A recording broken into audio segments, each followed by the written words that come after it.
It's Friday morning, and you know what that means. It's time for another episode of the Alabama Slam Podcast. I'm your host, Corey Hanna. What's going on, guys? Patrick Akers. And I'm Mark Safe from the Massacre on Monday Night Raw. Mark Safe. For now, yeah. For now. Let's talk about Clash at the Castle first, and then we'll get into Raw. Overall opinions of the show from me, I did not think this was a good show. I thought the booking was bad. There were several botch spots because they got the ropes fucking too loose and damn near killed Damian Priest, getting him wrapped up in it. And I just did not think it was a good show. Like, I thought the last couple of pay-per-views that I thought were going to be garbage turned out pretty good for the most part. But this one, I liked mostly nothing about it. So I'm interested to hear your takes as we get through it. I'm probably about as far away from you as possible because I didn't hate it, but I didn't think it was horrible as you did. I got in a Twitter war with some folks. You start a little bit of shit there. A little bit. I can always tell when Patrick's checked the Twitter feed because there'll be notifications that I miss. And I'd put my phone away for a couple hours. And Patrick's like, bro, you done started some shit. I replied to somebody on Twitter about a thing. And then I was in a hurry when I did it because I was fixing to walk out the door. I had just tweeted the same thing. But my response to this person was AEW would never put on a show this horrible. And it was supposed to be AEW would never put on a pay-per-view this horrible. There's a big difference there. Because the guy was like, bro, have you not been watching every week the last few weeks? I was like, God dang, he got me. I had to be like, nah, that's not what I meant. Yeah. This is what I meant to say that I tweeted it. So that was the thing. Here are a couple of quick hitters that got me. The Cody and AJ thing, I was a little irritated that AJ was already getting another shot. I get it, whatever. I was a little surprised that Cody took the stairs to AJ after he quit. Didn't really see that happening. I was like, okay, well, Cody's not going to hit this man with the stairs. His mama told him to. I did tweet, however, that Dustin does a better crossroads than Cody. Dustin's crossroads is leaps and bounds above Cody's, if you ask me. I think it depends on who's taking it. I think it's very dependent on who takes the move. I was like a couple of Dustin's matches the last couple of weeks. He had people selling the hell out of it. Yeah. And one of them was Jack Perry. I say 2 weeks ago, Jack Perry looked like he broke his neck. Yeah. I'm taking it. The other thing was I thought this was, I didn't think the Sammy and Chad match was good. I thought it was, and it's not that I wanted Chad to win. I just thought that's what we're being set up for. It was very, to me, it was very anticlimactic. And I know you guys are going to have different takes. And then the main event, Drew versus Damian, thumbs down. Just thumbs down for me. You didn't like that ending, huh? No. I mean, the thing I'll say about this show is that it was predictable, with the exception of one thing on there. You kind of knew how it was going to play out to me. I mean, we knew CM Punk was going to make his appearance. That was the one good thing. I thought the way that it was perfect. A good thing that resulted in a bad thing was him running down. The angle was right. You didn't know. You just thought it was a referee. He gets the 2 count and then he stops. And then immediately you're like, okay, that's Punk. Yeah. Because some motherfucker on Twitter the day before was like, hey, guess who was spotted over here? Why? That's why? It. Why? You take any fucking magic away from it, like everybody else in the world. You've got to learn to at a certain point. You have to have that media cutoff. And I've learned, because I generally, if I'm lucky, I get to watch them live. If not, it'll be a weekend. So I've got that hard going into Friday. I can't be on socials. I can't be on my news feed. I just figure some way to get around it because they're going to spoil the crap out of you for something. Bugs the shit out of me, I swear to God. Yeah, wrestling's in this weird thing where like people cover it like it's a sport, but it's not. It's actually like a TV show. And this would kind of be like if people were just leaking the scripts of Breaking Bad like the day before it was supposed to air. Yeah.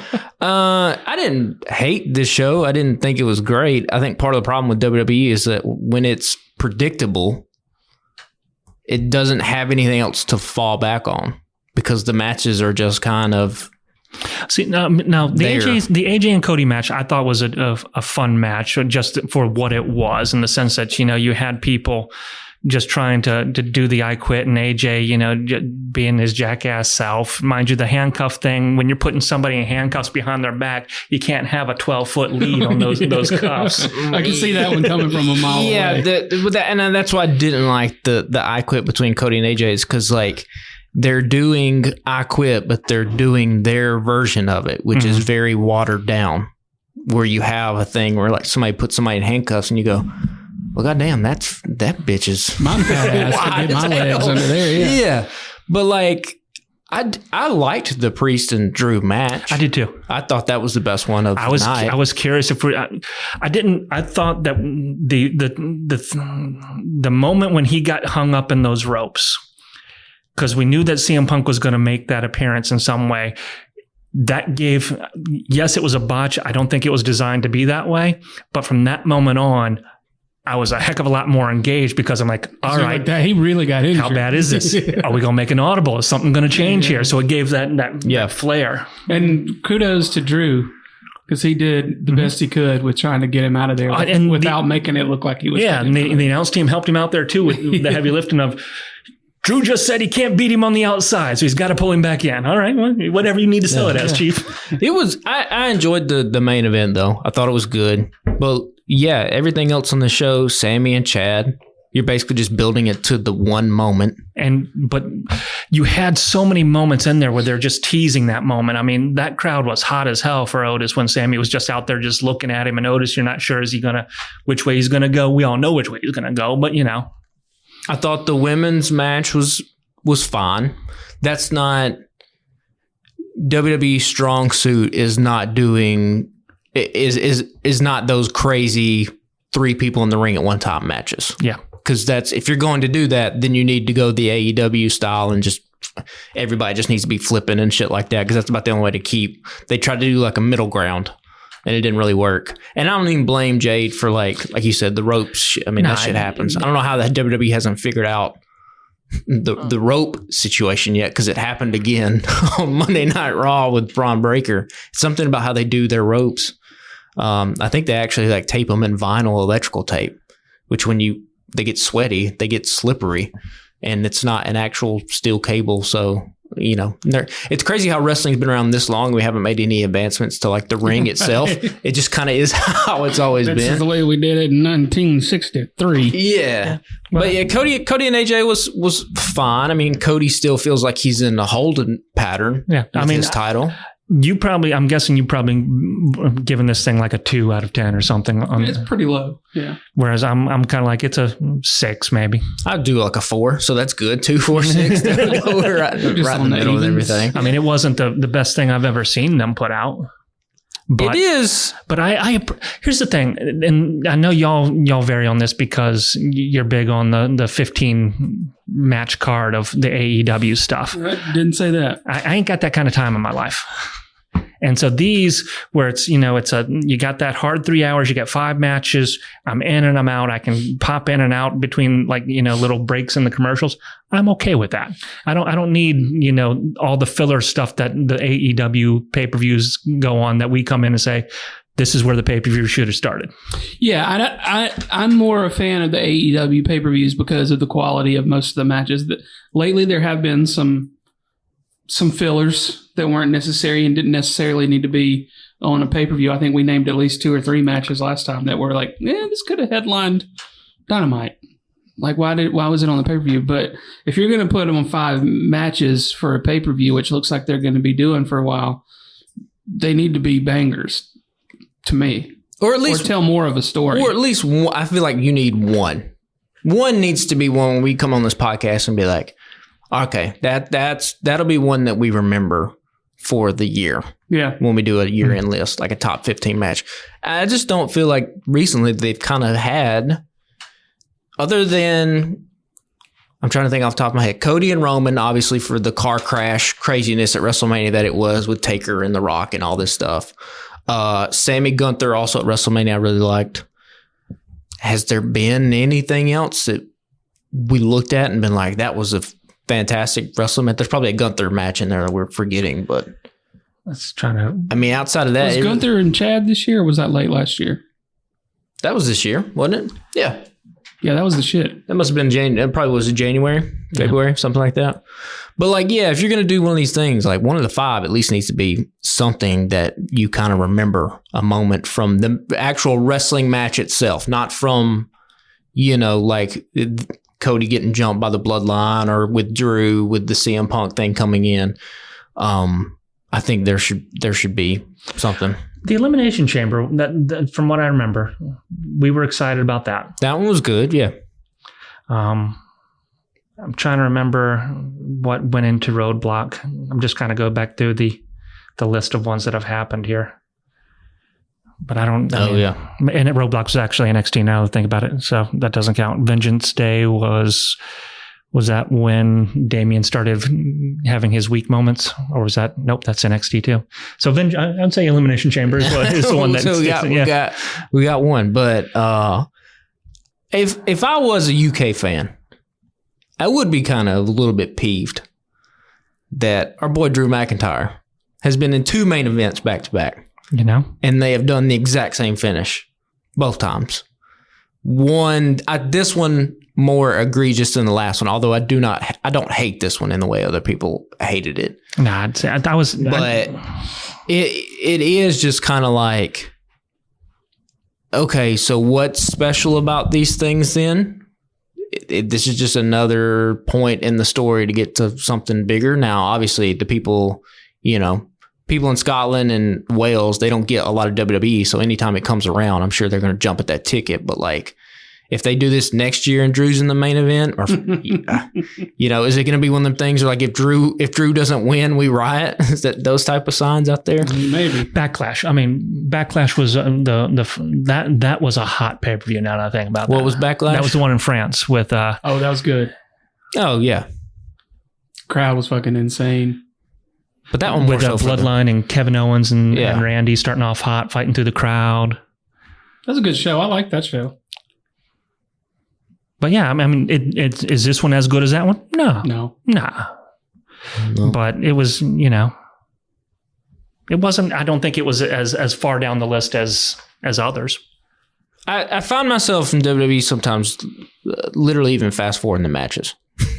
I did that this weekend with Clash at the Castle. I was just kind of like... I did some Dynamite last night. I was fucking exhausted. Because on my phone, I can kind of just hit and it's 10 seconds. I'm like, okay, we'll skip to this part, skip to this. But okay, it looks like something happened. Back it up.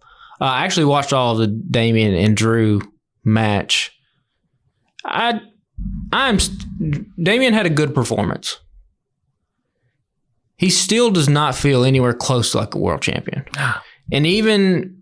I guess now, because there's not much else to talk about Clash of the Castle, switching over to Monday Night Raw, his face-to-face interaction with Seth Rollins on Monday. One of the dudes in that ring feels like a superstar, and the other dude felt like he was kind of crumbling under the weight of what he was supposed to be.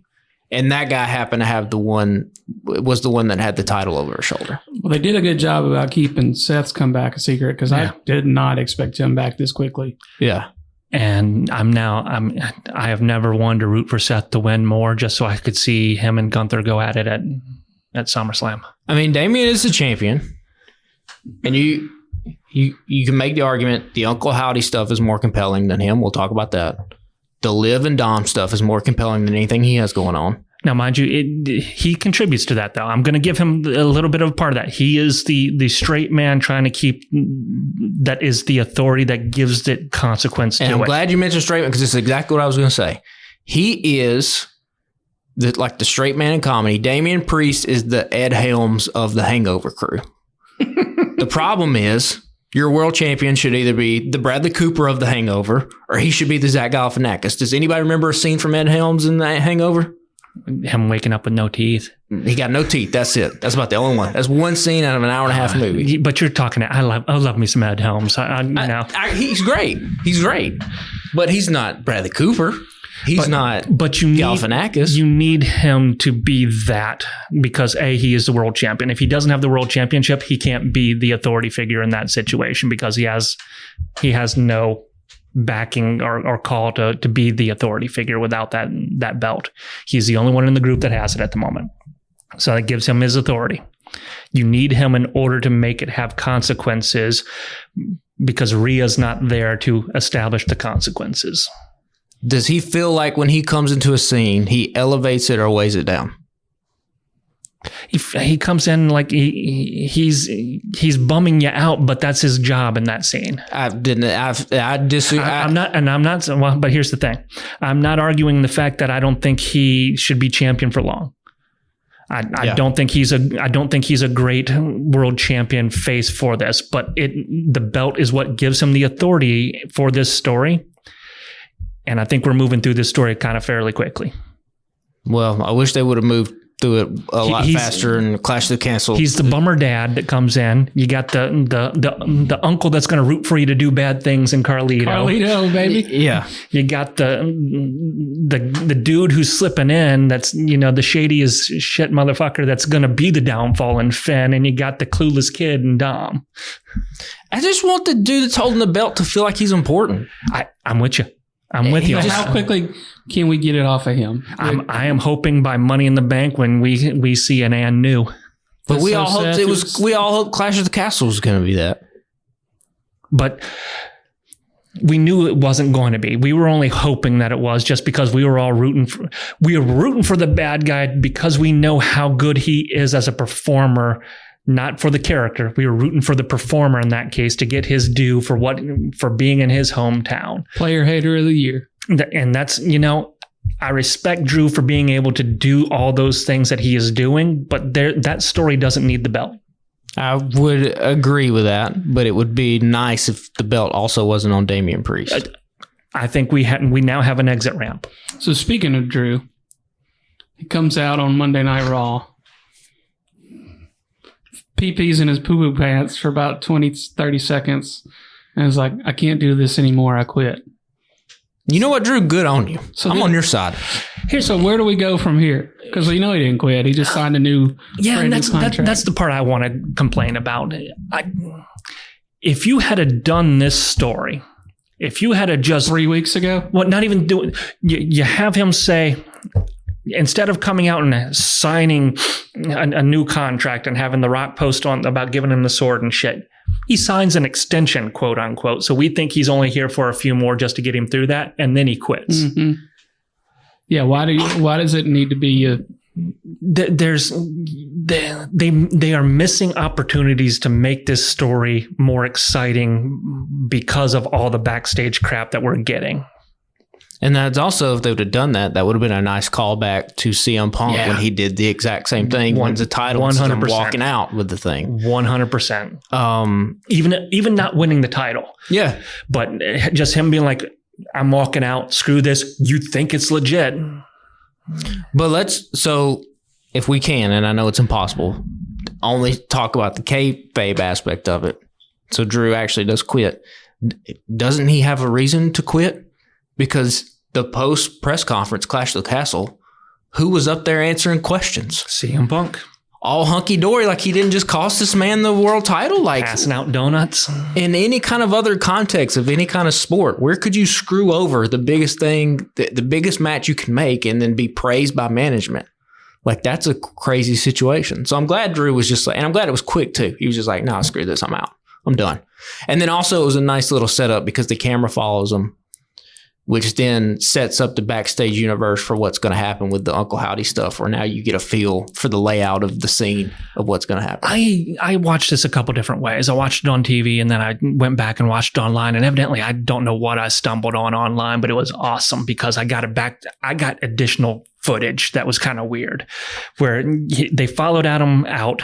He's like, talks to him, and then he pushes the camera away and says, "Hey, give me a moment, fellas. I need to go do something." And then he started walking back down, shoved Kairi Sane out of the way to get back where he's going. And the camera's following him back into the gorilla position where he's all happy. Everybody's high-fiving. The director comes up and high-fives Ryan, the camera guy, which he said, "Good job, Ryan. Did you like it?" And it was so bizarre. I'm like, how the hell did this make air? This is direct feed somewhere. What the fuck? Yeah, it was some kind of live feed they forgot to cut. Maybe. I saw that on AEW Twitter. Stuff has been popping up on Twitter. Like, we talked about last week or 2 weeks ago with Yeah. I think it's from like different countries. Yeah. Like it's not the American feed, obviously. But that's what I want. I want that kind of crap.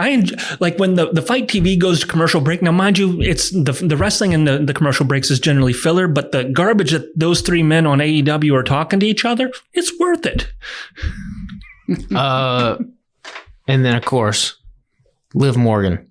Liv Morgan's making a play for my heart, and there's something about these women in wrestling that, like with Mariah May. I think you have a better shot with Liv based on character than you do with Mariah. Probably. I mean, I got Mariah, Mina, and now Liv is making a play. Jamie Hayter is still out there whenever she comes back. Mariah has her hearts on a different man who doesn't have his mind. That's true. Liv Morgan is this. She's doing fantastic work. This is like.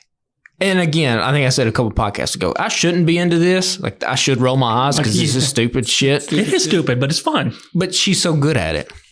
And like, where'd you get my vest? The way she landed directly on him, straddling him, that was perfectly planned and executed. Yep. Good job on them for that. But I'm kind of the opposite of you. I'm like, oh, can we get this over with? This is kind of cringy for me. See, that's how I feel about the Mariah May, Tony Storm, and the other lady whose name I can't think of right now. Mina Shirakawa. Thank you. Yeah, I like her too. I can't get out of that one quick enough, but this one has still got me intrigued. This one has more little wrinkles of like, what's Finn doing? Who's betraying who? Who's going to betray who? Yeah. If they go down the route of like Finn betraying Damian Priest. Oh, and they hinted. What fan out there is going to cheer for Damian Priest over Finn Balor? Not a damn one. I mean, beautiful. So again, like it's well, and there's some out there. I take that. There's some. I mean, there might be a couple. Don't know any better. There might be a couple, but like Finn's way cooler, has a cooler look. I would agree, but Damian is just sort of bland guy. He's like your creator wrestler. He's a big guy, but he's not a big guy.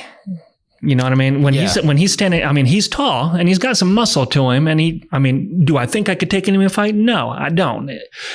But when you put him next to somebody the size of Drew McIntyre, you can see you notice the difference. Yeah. But he just doesn't bring anything to the table for me. And then, of course, Monday Night Raw, the real thing is the Uncle Howdy. Well, hold on. We are over. Before we get to Uncle Howdy, I got another note real quick. It says, was that the Otis turn or just a tease? That's a tease. It's a tease. He shoved Chad into the corner, he fell down, and I was like, okay, well, they walk off. And I was like, surely we get more than that. And then cut to the locker room a little while later, and they're packing up, and they're like, we're done. I was like, well, that's kind of anticlimactic. I think there's going to be more to that, but who knows now that he's dead. Okay, so now let's get to the... No, because you're still jumping over an important part of this show. Because you had Sammy come out. You didn't put it in the notes. I didn't, but y'all should know how I'm going to talk about this man, because y'all are overlooking him. Because you think he's a bland version of something. He's gotten out of his tie-dye that you hated. Oh, Braun Breaker. I knew that's what he was talking about. Man's now wearing a pair of pants that say meaner than evil. I don't know what the hell that means, but okay. It doesn't mean anything. It's straight out of 2004. But let's get to the heart. He goes out there. Sammy comes out to talk about how he's Intercontinental Champion. He comes out to talk some trash. Sheamus immediately comes out, and Sammy starts talking to Sheamus. He feels overlooked, so you've already got him riled up. You get the banger of a match between him and Sheamus that ends with Ludwig pulling him out and, getting disqualification, only to have that man run from the entrance ramp all the way back to the other side of the ring and meet Kaiser in the exact moment to spear that man out of his soul. How are you still not happy with the athleticism? Y'all are talking about how you want these hard-hitting things, and he took that man's life. I need more character development. Yeah. Now we're the character guys. All of a sudden, I will be honest. I don't know what it is. I'm not getting about the guy. I think honestly, I will tell you, it's the name. The name is stupid. It's stupid. I'm not saying I won't come around to him. There was a time when if you would told me a couple years ago I would have been a Jey Uso fan, I would have laughed in your fucking face. The dude leapt from the ring clotheslined Sheamus on the announce table. And I'm not talking like he did a flying leap. Dude did a broad jump. His legs cleared the announce table so he could get a sit-down lariat on that man from the ring past the announce table. Change your name. I think a lot of guys could do that. I think that's that fucking look off your face. That's the other thing is he needs to change his fucking appearance. He's athletic. I can't deny that. He does have a build. He looks like an athlete. To me, he is just straight out of like butt rock mid 2000s. And for the same reason I don't like fucking Creed and Nickelback. No, see, don't get me Creed. I stood in line once to be one of the 1,000 people to hear them play at the Hard Rock in Orlando back in the 2000s when they were first coming out. And I didn't make the cut. So whatever. But in hindsight, thank you to whoever helped me out there. The other 900 people that got in front of me. Thank you for that. That was the universe telling you something. But Nickelback, I don't like them. But you know what they are? They're the AC/DC of this generation. Yeah, I said it. Nobody liked the AC/DC back when in the late 90s, but you knew all the damn songs. And everybody knows the goddamn songs of Nickelback too. You may not like them, but eventually 20 years from now, you're going to be like, oh, I'm not going to change this channel. I know all the Nickelback songs. That is true. That is true. I know all the Creed songs too. I'm just saying, I don't know what it is about the guy. I don't find him compelling. Something needs to change. And I think if this is the dude, there were reports that like Braun Breaker is one of the guys they're going to bet on as they go into the Netflix era. If we're still doing this podcast in 5 years, I think we're going to talk about Braun Breaker and be like, why is he not what he should be? Like, why is he not connecting with the audience in a type of way?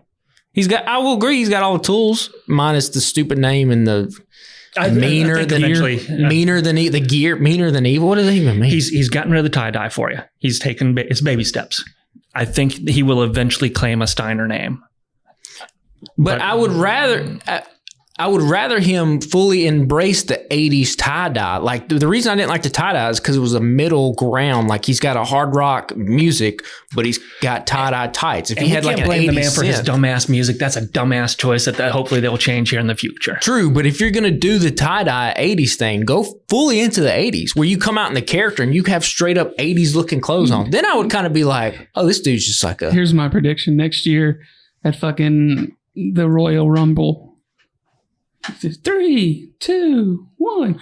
Scott Steiner. Or whatever his fucking first name is. He's not Scott, but whatever his name is he's, you get the Def Rebel. Here's the name of the person. And if they're still making Def Rebel music for WWE a year from now, there's some bad life choices being made. You know what Braun Breaker needs? He needs a pair of Zumbas. He needs to look straight up. He needs the bodybuilding magazines from the 80s. That's what he should look like. You want him to be Muscle Man from the old... Hell yeah. With a damn headband and some Pit Viper fucking sunglasses on. If he came out like that, I'd be way into it. That would fucking rule. But right now, his facial hair is very unsettling. I need him to do something with that. Just get rid of that. And they do like vignettes of him, and he's driving around like an 84 Firebird with the top down, and he's just like old school ass. Then that's at least something. Right now, he's like a middle ground. Motley Crue. Hell yeah. They did a backstage segment with him where he talks about how all he wants to do, his legacy, what he wants his legacy to be is that he builds his legacy. It was the stupidest fucking thing I've ever heard, but I could see the brain working as he was talking, and it felt like you could almost feel like the Uncle Scott voice, like where he's going to butcher his way through a promo, but make it somehow, salvageable at the end. And I get the idea of what he's wanting to do and how he's wanting to do it. So I think we'll start seeing a little bit more of it. Just go all the way, one way or the other. But I'm going to fight for the man for you. I mean, he's fun. Man, think about it. Every time they saw him backstage, he was just like bench pressing. He just carried a weight rack with him everywhere he went. Like every time, they're like, "Where's Braun?" And he's just pumping iron somewhere. Walking through the halls with one of them fucking vests, with weighted vests. Yeah. Just anything. Doing just fucking laps backstage. Yeah. He's up to 40 miles an hour. Then he comes out and spears people. He throws the shades back on. Walks back out. You get Usain Bolt to come out there to guest host one of the episodes, and he just runs up and spears the shit out of him. So I guess we're left with the Uncle Howdy stuff. We've teased talking about it for a while. We put audio barcodes in here throughout the episode, teasing that it's coming. I guess. If you play this backwards, it starts this way. So we got the entrance the other night. Jay was out there celebrating his win. Heatibration. Power goes out. He dips like a smart man. One of my favorite things to come out of this was, did I send y'all the exclusive video that they tweeted out? That was like interview with Jay backstage, and he was like, "Y'all can have the Fireflies. I don't want them." And he was like, "Matter of fact, you need to get out of here right now because it ain't safe." If you see that girl. So yeah, it happens. They do. Nikki Cross comes crawling out and points backstage. So I guess we're believed that she's Abigail, Sister Abigail. No, she's just Abby the Witch. Okay, because in theory, we had 5 debut. In theory, they are the shirt says the Wyatt Sick, SICK, but they've been teasing 6 in it a bunch. So bad Alexa choice Bliss for me right there. Alexa Bliss would be your closest to Abigail at this stage based on the past relationship. Okay, gotcha. Yeah. So then we see the shit happen back, or post shit happening backstage. You know, there's sparks and lights out and flickering, and or as my wife and son referred to it, it's a wrestling haunted house. Yeah, some carnage, right? And then you see various characters throughout posing.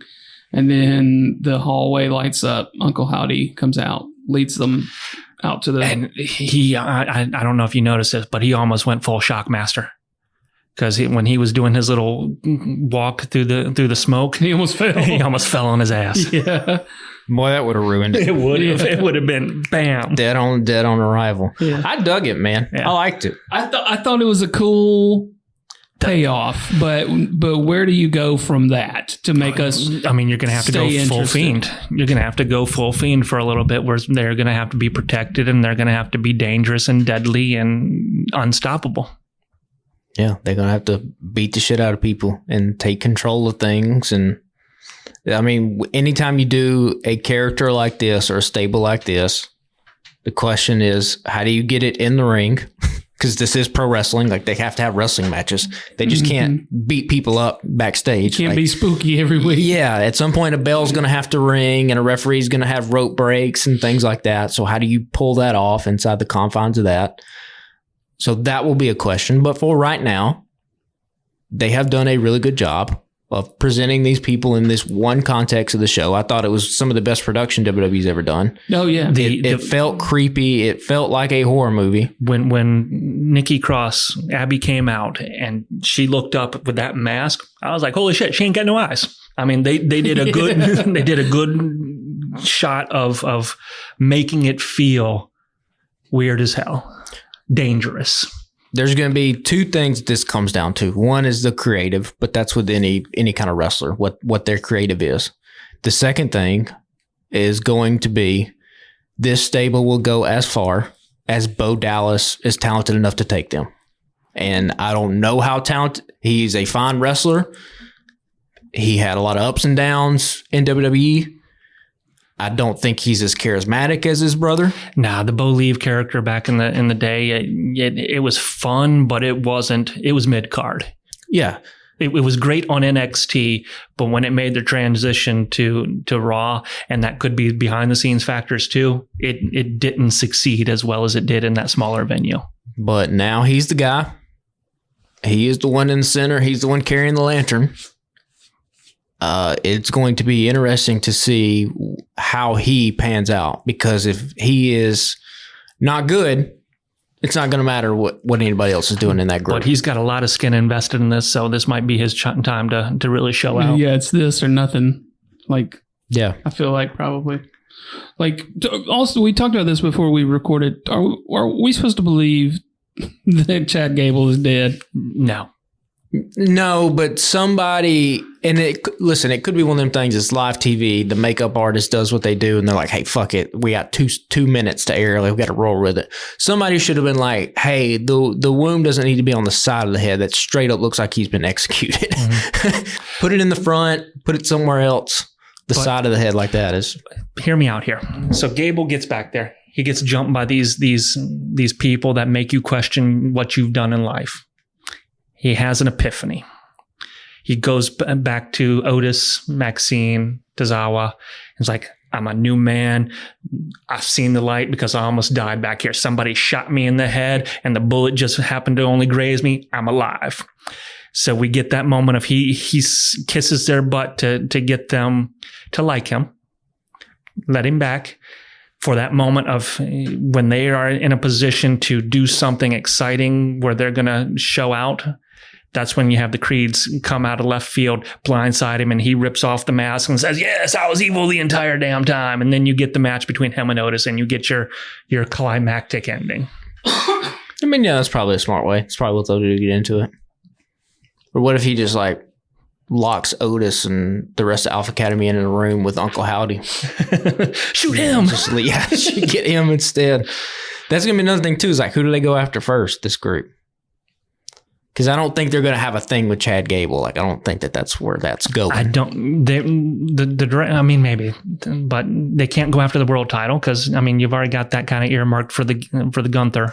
But if you say, okay, they're not going to go after the world title, you have to make a compelling reason as to why they're not going to go after the world title. Because they just beat the shit out of everybody. They whooped everybody backstage. Also, is Triple H safe? What, is Adam Pearce safe? What happened with all them guys? Like, it'd be cool if they started off SmackDown and was like, "There's extra security here.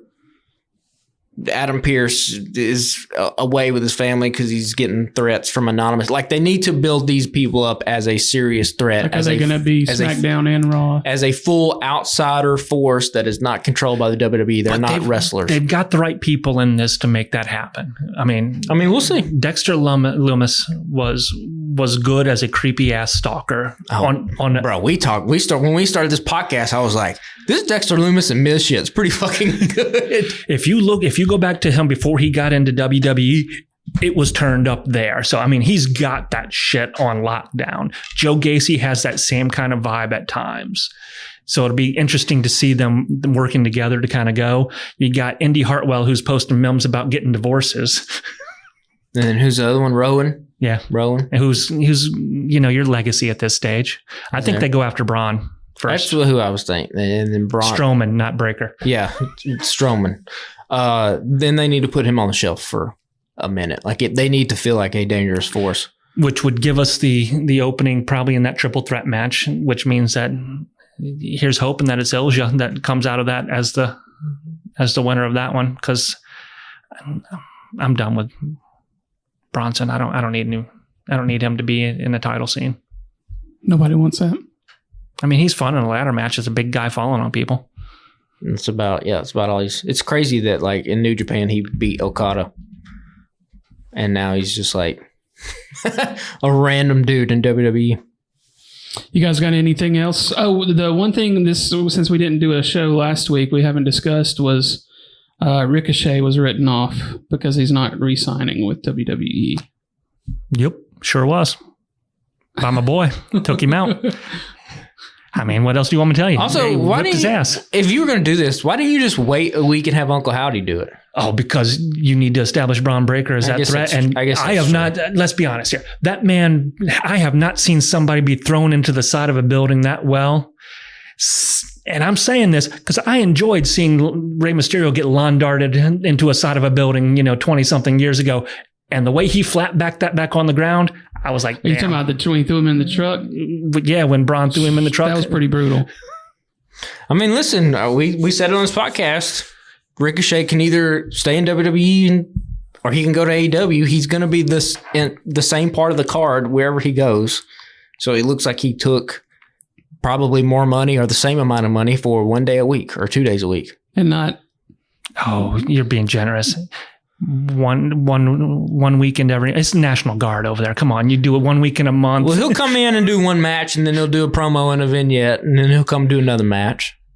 He won't be getting memed every week about how he is getting killed 3 times a week, 4 times a week. Oh, but that's his bread and butter. And then our boy Ospreay had a pretty funny Twitter picture where he's just at the airport waiting on somebody. How much more obvious could you make this? Yeah.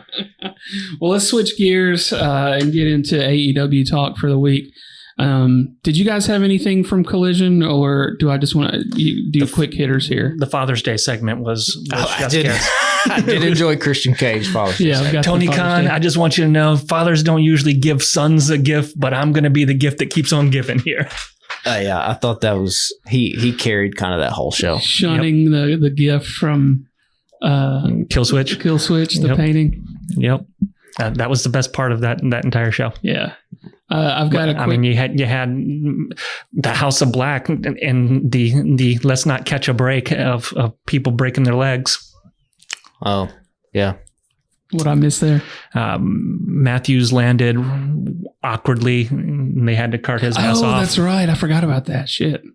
My only note from this one says I laughed so fucking hard when Austin walked over and tagged his brother after Malachi tagged Brody King. Yeah, and he was like, nope, don't want none of that. And just turned around and walked back. And I think those guys, they find their way to WWE at some point. Yeah. And I think those 2 guys are going to be massive tag team stars. I think that their skill set they're fantastic in the ring, and their charisma and personalities. Yeah, they were 2 guys. And like I said, a couple of years ago, I'd have been like, I don't give a shit about the Gun Club, but I'm still borderline on not giving a shit just because of how they've been booked, but could be different. I like them.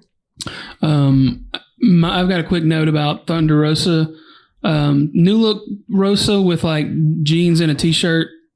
I think that's a good look for her. Her using the table as a ramp was pretty badass. She still took the L in that match. Who was she fighting? Peraza. Yeah. And then Dante Martin versus Lee Moriarty was a pretty damn good match. Martin gets a shot at the ladder match at the PPV. Martin, they should, anytime they have a ladder match, they should he gets an automatic bye, because they put him in all of them. Yeah. Just go ahead and be like, we have a ladder match. By the way, Dante Martin's one of the 6 guys. He's in it. Yeah. He does his moves. He ain't going to win. No. Yeah. So we did quick hitters there. We got Dynamite, MJF versus Roosh, commercial free to start off the show. I have issues with this match. I thought it was a fine match. There was 3 times this match should have ended before it ended, and it makes I don't like moves that are pointless moves, that are badass moves that serve no point other than I hit this move. When he hit that, MJF got him up in that cradle DDT, that's a finisher. His ass should have rolled him over. 1, 2, 3, the end. Pile drivers, they're finishers, especially when your quote unquote signature move is a rope assisted pile driver for the most part. We hit multiple pile drivers in that match that got nothing. And then we end on a brain buster. No, I think that's MJF's new finish. It looks like. Wow. I don't think that's a smart choice, but that's it. It's if you're going to hit badass looking moves, make them your finisher.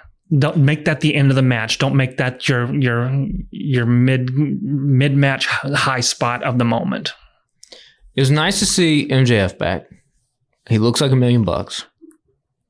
We always forget about Roosh until he gets in a match, and you're like, the dude legitimately looks like he'd beat the shit out of somebody. He's aggressive. I don't understand why they hate each other so much.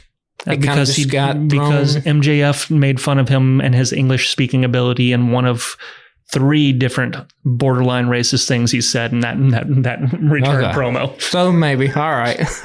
But yeah, I don't know why you didn't just do this match 2 weeks ago or something. Or Forbidden Door. Yeah, it's not instead of like that. Hechicero.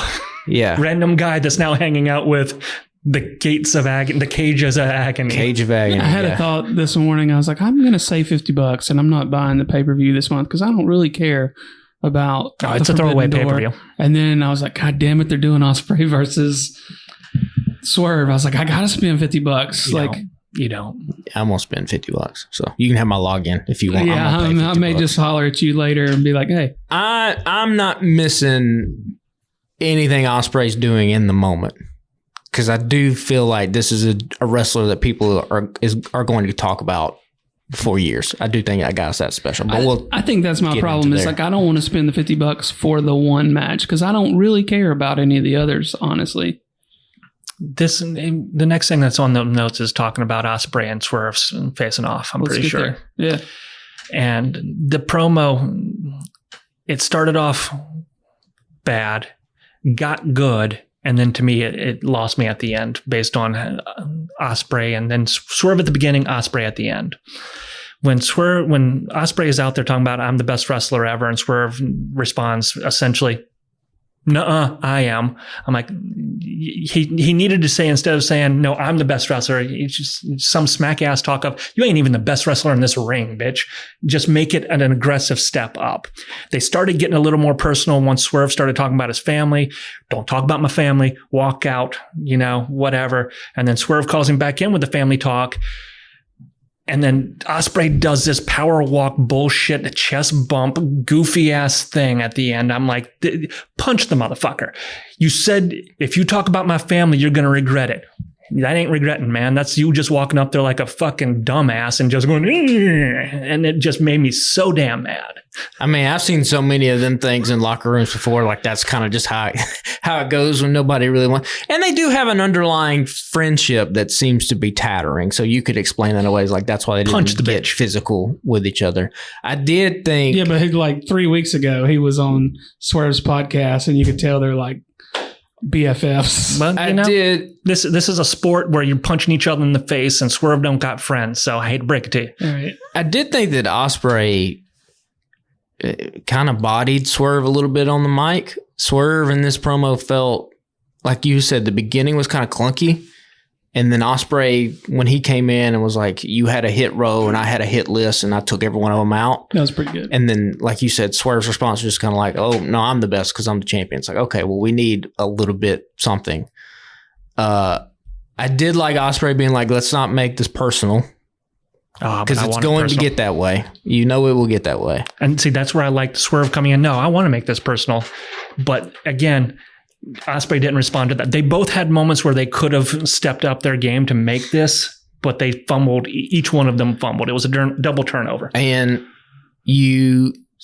this also came on the same show where we got Ospreay and MJF facing off against each other. And the crowd seemed to be way more hyped about seeing that match than they would see about Ospreay and Swerve. And Brian Cage facing off against Ospreay for the international title. Listen.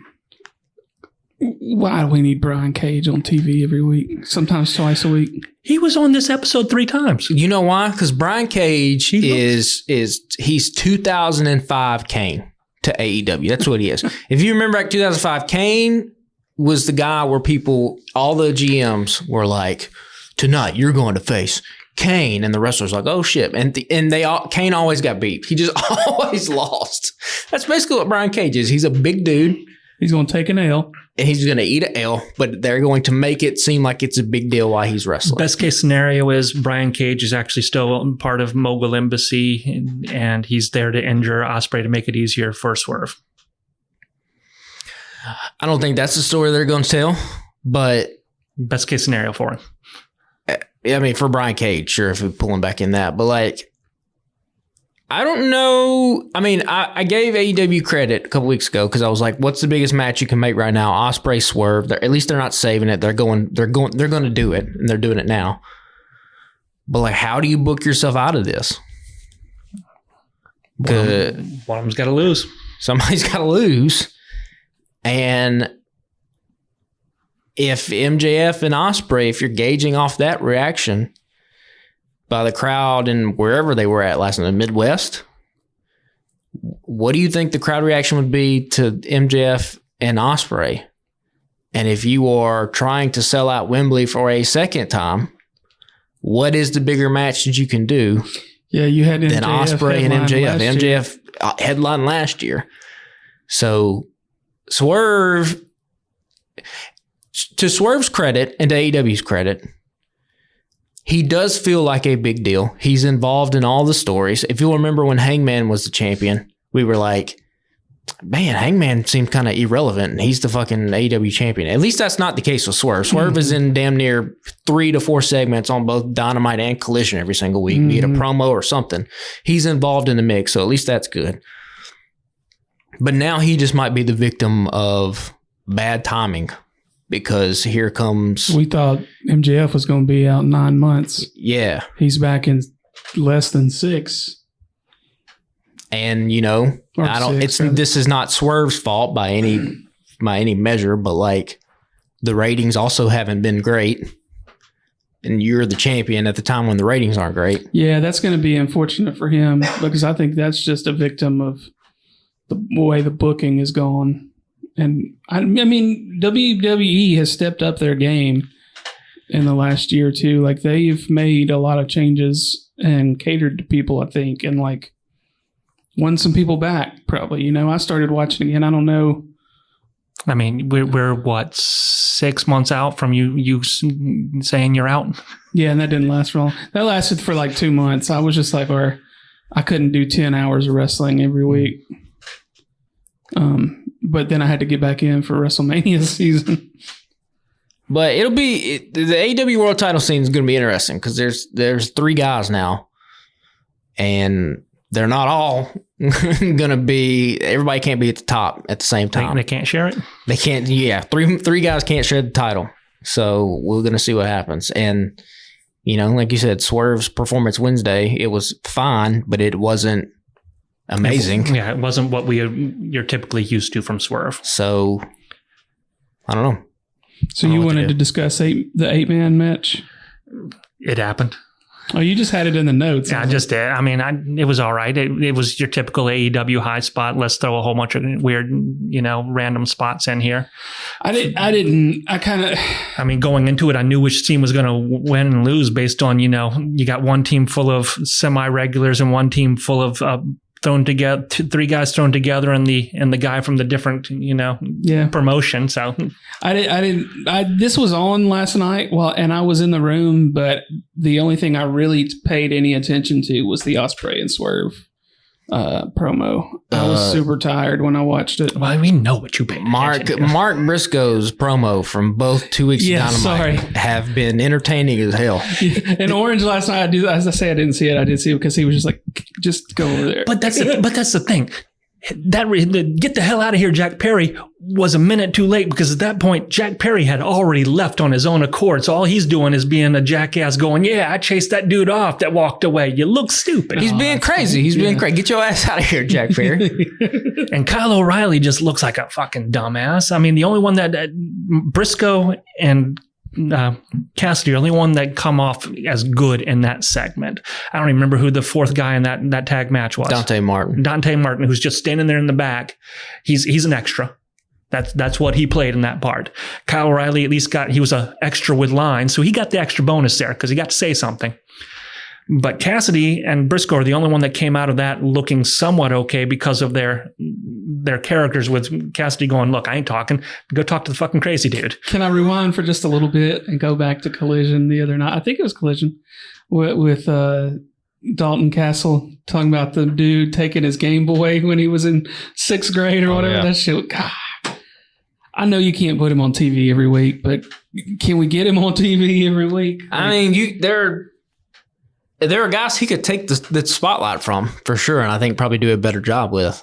But I dug the 8-man. It's action everywhere. It was action without a point. What I appreciate about it, though, is that it takes a lot of skill to do that and to have it feel seamless. And we saw that the inverse of that in the women's match at Clash of the Castle, where basically Jade Cargill has to lay on the outside the whole time because, no offense to her, she's not skilled enough to be involved in the mix. But they laid on the outside of that ring a lot on this match too. Sure, but there's 8 of them, so that's kind of and everybody has to kind of feed into their spots. Everybody kind of had a spot. Jade kind of got knocked out and then just sort of stayed out while Bianca and everybody else did all the wrestling. But this is, like you said, this is your typical classic AEW multi-man match. You're either going to dig it or not like it. Yeah. And it's high spots. It's okay. I enjoy the people flying around, and there's some cool moments, but it's if you see the clips online and it's a GIF, you're good.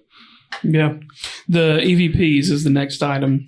You know how I talked about, I didn't think that I could take Damian Priest in a fight? I'm pretty sure I could take the Jacksons. Maybe. And those are your tag team champions. They don't look okay. They're authority figures that have no authority, as expressed on the damn TV show last night.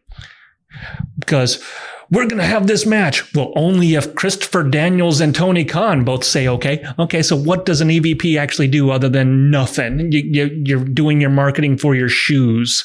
Okay, good on you. You got your boy running production to turn off the mics on some half-ass jobbers out here. Yeah, time out. We talked about that off mic.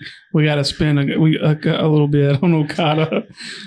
Look, you did the impression earlier where he's like, "Oh, I hit the wrong button," and then he dealt with when he puts his hands in front of his face and fakes crying, and then takes them back off, and he's still face. The only good thing that's come out of this storyline is him.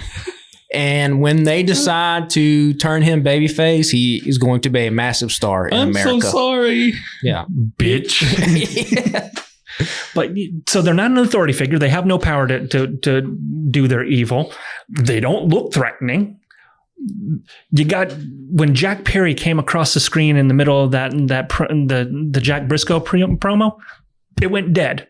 When the Jacksons come out there, it goes dead. They have managed to single-handedly take Jack Perry's scapegoat glory and drive it into the ground. And the only thing that's helping them right now is Okada. I think you hit the nail on the head, versus that, like, they're authority figures with no authority, and that's what's killing the storyline, because we don't know what they are responsible for. And like you said, they don't look physically threatening. So if they aren't physically threatening, they have to be threatening in another type of way, which is lording their power over you. But if they can't even do that, then what are they doing? Did we talk about this, or was it on one of the episodes where I had notes where we didn't get to record? But is Christopher Daniels supposed to be like the on-screen? He's the on-screen authority figure that we've been wanting. He's the EVP in charge of the everything that Tony says. So yeah, he's kind of like the Adam Pearce or the Nick Aldis that we've kind of said that this show needed for a while. He's the right hand of the king. Okay. Yeah, but then why aren't Nick and Matt also the right hands of it? Because they got the same title. That's what this doesn't make any sense. Yeah. Right. Like what should happen is we should have had, when this storyline started, clear definitions of here are what executive vice presidents of this company do. And then you could write little interesting things about how they keep their titles. Like what should have happened is we should have established weeks ago that Tony is basically the king that sets up on high. But basically, he leaves the running of the show to his minions. And there's only 3 of them at this point, and 2 of them outnumber the 1. So kind of it's whatever Matt and Nicholas want to do, or they get to lord over everything. And then what should have happened is Wednesday night, this match should have been the main event. It shouldn't have been an eliminator match. It should have been for the titles. And the Acclaim should have won the titles. And then you come back next week on Dynamite, and Matt and Nick say, nope, we're going to look at the replay footage. My finger was a smidge underneath the rope. It's a contested. Give us the titles back. We are now the champions. They have to have authority for this to work. And then you go, okay, well, shit. They can just make the call whenever they want to do anything. They essentially need to play the role of The Rock in the first night of WrestleMania match, where we're going to make the rules. Ref, no, he didn't. Ref, I understand you counted 3, but we're not counting to 3 here. This is a 5-count match. So they get to restart that shit. They make their own rules as they go along in order to keep their wins. But there's not. They're not doing that. So what's your line here about Joe going full Tarantino? I don't give a shit about Hulk, but the fact that every time we're seeing Joe in the back now, he's just talking some random ass shit. Oh, where's the best place to get pizza? Okay, that's cool. Yeah, you know. Or where's the best place to have a house? Oh, you're a dumbass for being a New Yorker and talking about how your place is the best. That's why your rent's so high, you stupid ass. You should tell him how much your place sucks, and then you get it for cheap. The fact that he's just random ass, talking to people before he's full on going Pulp Fiction with like a Samuel L. Jackson and John Travolta, where they're just having random ass conversations. Here's the thing, though. I think it's funny because it's better than like when they run up on somebody and they hit the unseen camera or whatever in the clubhouse, and like, it's clear they were just staged to be like, oh, well, what do you think about this match tonight or whatever? No, that's what I'm digging. I'm digging this. Even, it's helping Hook somewhat, is giving him some personality, some dialogue, whatever. But Joe's carrying his ass like it's like a 50-pound weight. Joe's fucking trying everything he can to get this kid over. I laughed so goddamn hard last week. I was hoping we were going to talk about it then. But when they opened the door for the Premier Athletes, and Joe just goes, "What's up?" Yeah, gets charging at him. I was really hoping that was going to be his lead in this week, because when he opens the door, I was like, "Please say what's up." What did he say? What is it? Doom time? Yeah, we're gonna have to workshop this shit. He told Hook, get a saying going in Doom time. I mean, listen, it's more compelling to me than what fucking Chris Jericho's doing. So I'm not gonna lie, I laughed my ass off for this one where he came up on the private party. He was like, I learned when I was wrestling in Mexico not to take this move, which is essentially a power driver. Anytime a power driver was coming in, I said, don't work for me, brother. And I popped at that shit because it's old school, Hulk Hogan at his primo. I fast forwarded it last night because I was like, I will not watch Chris Jericho. I didn't enjoy it I'm ready for it to end, but dumbass people can say dumbass things that make you laugh sometimes. This went completely over my head because I do not pick up on things very easily at all. But like, we haven't talked about the fact that this character is supposedly a take on CM Punk giving unsolicited advice, right? No, I think it's from what I understand, this is Vince. Oh, really? I've read that it was a take on CM Punk. Maybe it is unsolicited advice, people. But then people are also saying, like, it kind of seems like he's making light of autistic people with the presentation. Yeah, right? It seems fucking stupid as shit. It's kind of like how the first Dumb and Dumber is a classic movie. Second Dumb and Dumber is the same movie, just 20 years later. Yeah, and you go, oh, this is not funny when they're old men anymore. Now it's weird. Like, this is comedy, but it's like 20 years too late from what is funny. And I don't understand what his motivation is. I don't get it. Now, I've seen a lot of clips circulating around interviews he's given where he's like, we don't have writers. We just kind of make up. I write my own 12 weeks of TV and talk to Tony. It's like, yeah, that's kind of seems like what the fuck is happening, because there's 17 different storylines that's happened on the show and nothing feels cohesive. And you can see who writes better than others. Yeah, like who has free reign to do stuff and who doesn't. Yeah, who's good and who's not. So this Jericho stuff is like, bro, it's sometimes I watch AEW Dynamite and I'm like, how this show would honestly be better if it was 2 hours and it had no commentary.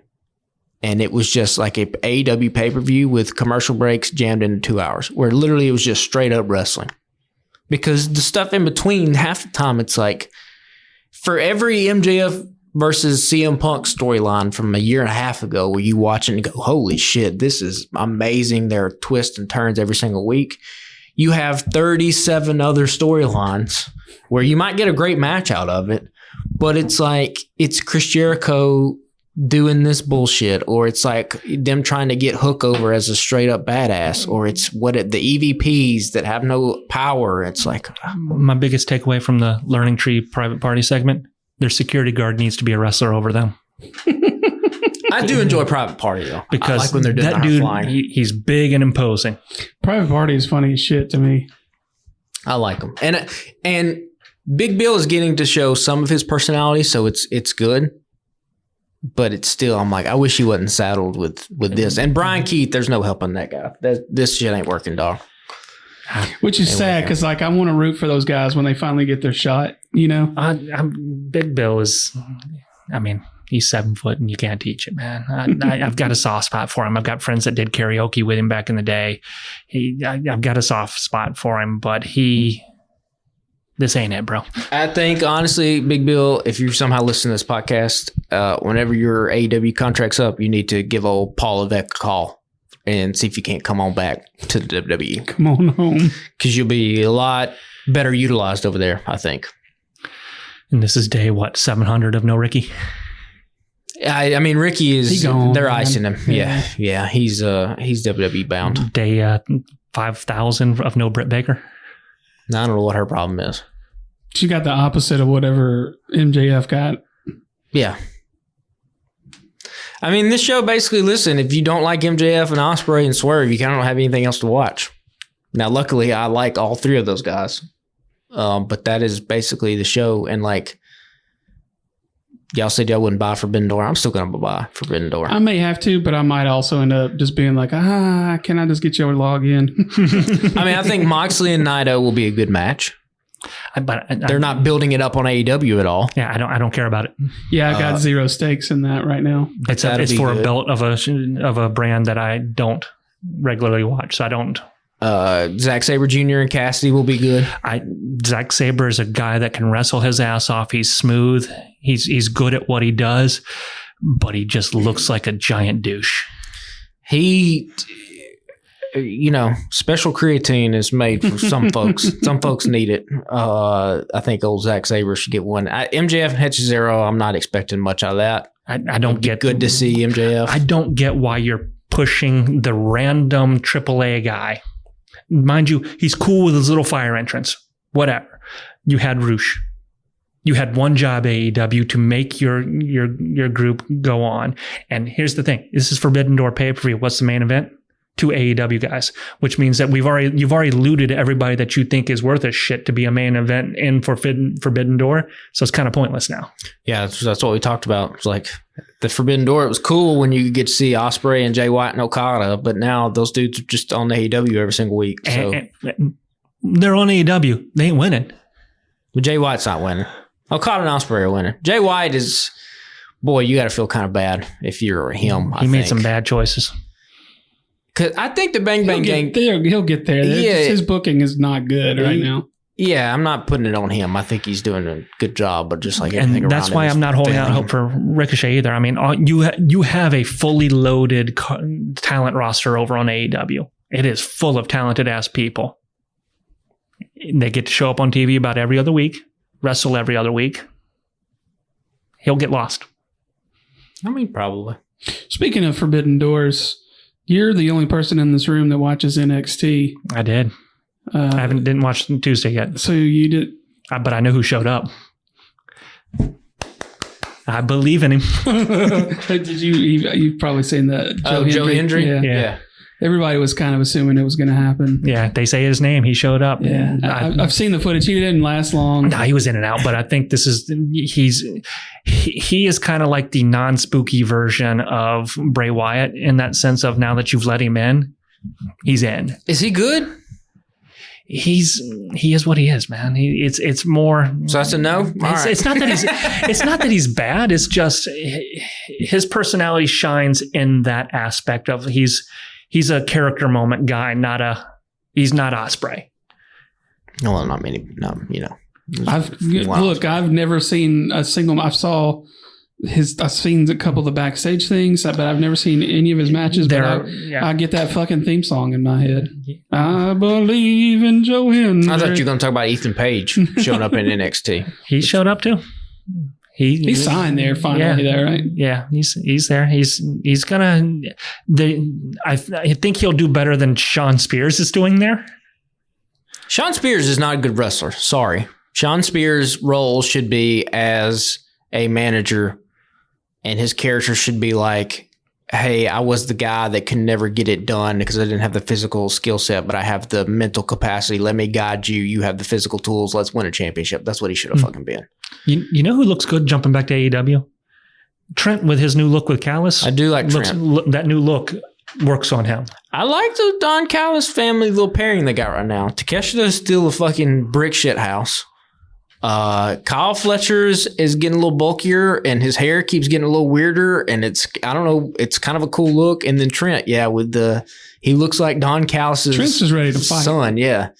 And you got to think that they make their presence known in the Ospreay feud at some point. He doesn't need the family. Well, I think they're going to remind him that they are needed. But yeah, Ethan Page is always a guy where we talked on this podcast, like, why the fuck are they not using him? It just seems like he's a good talker, good look, decent enough in the ring. He's getting his moments in NXT. He was in that Battle Royal. The guy who eventually won it, Evans, he has potential to be Ricochet-esque in his ability. Oh, that's the dude that does the Ospreay cutter? Yeah. Now, if you hated Ospreay before, all of the little Ospreay's offspring is about to start. Yeah. All these dudes in their early 20s, guess who they were looking at when they were watching wrestling? Yep. Old Billy Goat himself. So, and I'm not arguing that fact, but we'll see. I think Ospreay winds up in WWE eventually too. I think after the next contract. Yeah. Damn. I do. I think that'll probably wrap it up unless y'all got any final thoughts. It's Forbidden Door next week? Yeah. Not the day after this comes out. 30th? Yeah, a week from Sunday. Yeah, we'll have a fun announcement to make next week when we release. Probably don't want to say it just yet, but should be a fun thing to announce and maybe some folks can be a part of. Final thoughts? Did we get to this, or did I think I just asked that? You asked and then you segued into your final thought. Yeah, so go ahead. Final thoughts. Fuck it. I don't know if I have any. All right, well, that'll wrap us up. Follow us on Threads and Instagram and Twitter at Alabama Slam Pod.